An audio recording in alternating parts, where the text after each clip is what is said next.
Things are ugly in Ol Kalou constituency. A few days after the by-election was concluded, and also the election was done, where William Ruto was trounced and also humiliated by a big margin that DCP won with.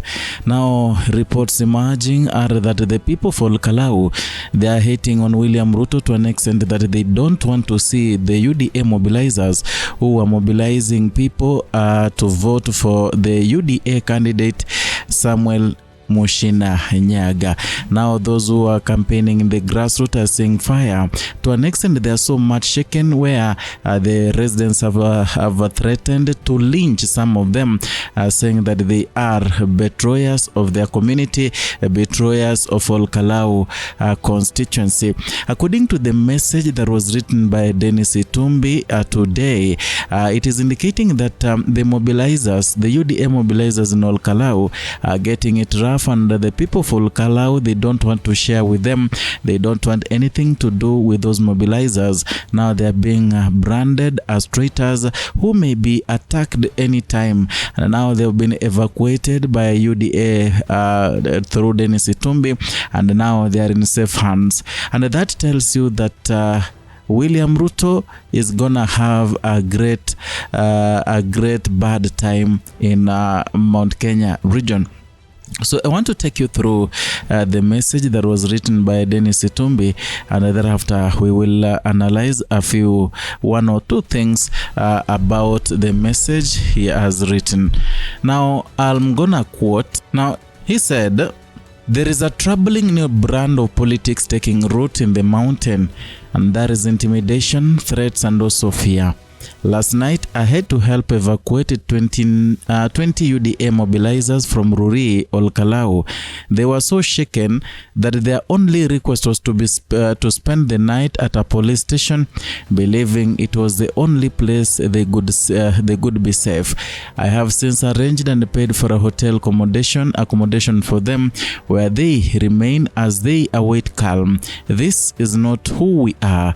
No Kenyan should live in fear because of their political beliefs. Democracy thrives on persuasion, not intimidation, or on ideas, not threats.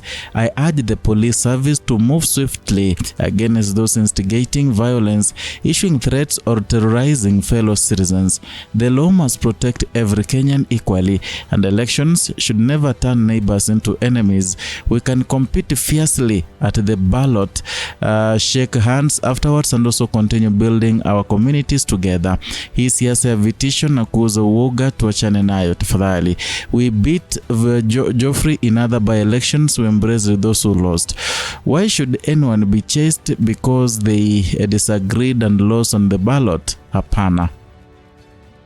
That is a statement that was written by Dennis Itumbi, a statement that has gotten people's attention all along.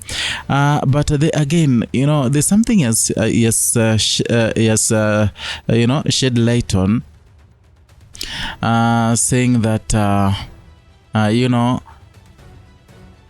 the law should work accordingly, that the law should not be selective. It should work on other people. Now, I don't know who is causing intimidation to the other, because if it was about intimidation during the election day and a few days towards the election, we saw police officers firing at the innocent members of the community, beating up some other people. Goonism was so much rampant, and everyone pointed out to the state-sponsored goons. So I'm asking, I don't know, but I'm asking this question, and you need to answer me in the comment section.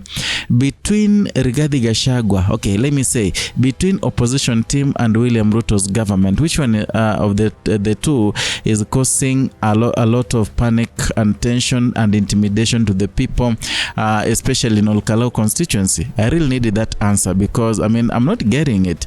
Now here, Dennis Itumbi is warning against intimidation, saying that the people, the police, they should act swiftly, and they should not be impartial, or that they should not be partial.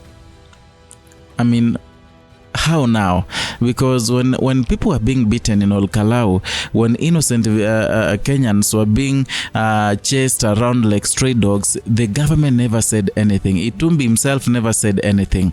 Anyway, I'm not really into the fact that people should be beaten, or that those who are supporting UDA to be beaten. I was just looking at a certain minor point where in Ol Kalou we saw UDA sympathizers. We saw those people who are campaigning for we saw those people who are against or rather those who are pro-government. They were really clapping hands for those people who are being beaten by goons. You know, they were so happy. I saw the member of parliament Kiamba, who was escorting those goons with armed or with the arms and firing in the air, beating up people. Everyone was okay with it. When it comes when the people, they want to protect themselves, or they want to smoke out those who are supporting UDA, that is where the problem becomes.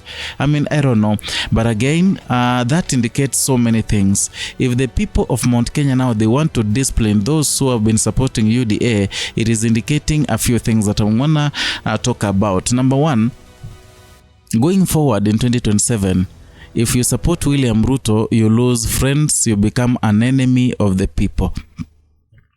That is going to happen. And by saying so, there is something that John Kaba Methu said, that it is because it was Samuel Nyaga. If it was not for Samuel Nyaga being someone from that region, he couldn't have scored 5, or that he couldn't have garnered 5,000 votes.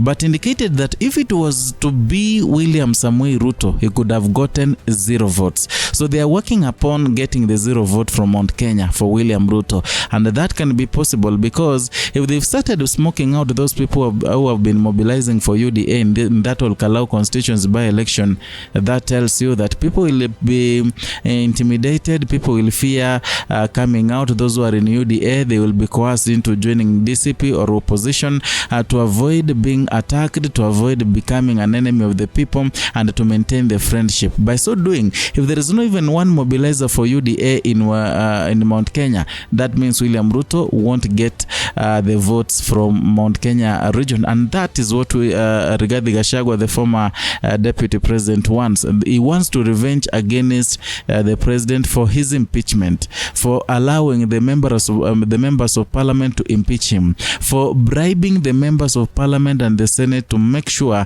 that Rigathi Gachagua is impeached. Number 2, that tells you that the people of Kenya now are awake. They've been woken up by what happened in Ol Kalou. Whatever is happening in Ol Kalou is just a representation of people's feelings all over the country. There are people, you cannot even mention the word UDA. There are people who have become, I don't know how I can put it, but they've become sensitive to the word Ruto. Once they hear the name Ruto, they change the mood. Wako hapo tu. That is a pure indication of a country that has said enough is enough. And I'm very sure, in as much as William Ruto is confident that there is no any other president in Kenya who has never gone for 2 terms, he might go for 1 term, and it will be so embarrassing, it will be so humiliating, na atashanga.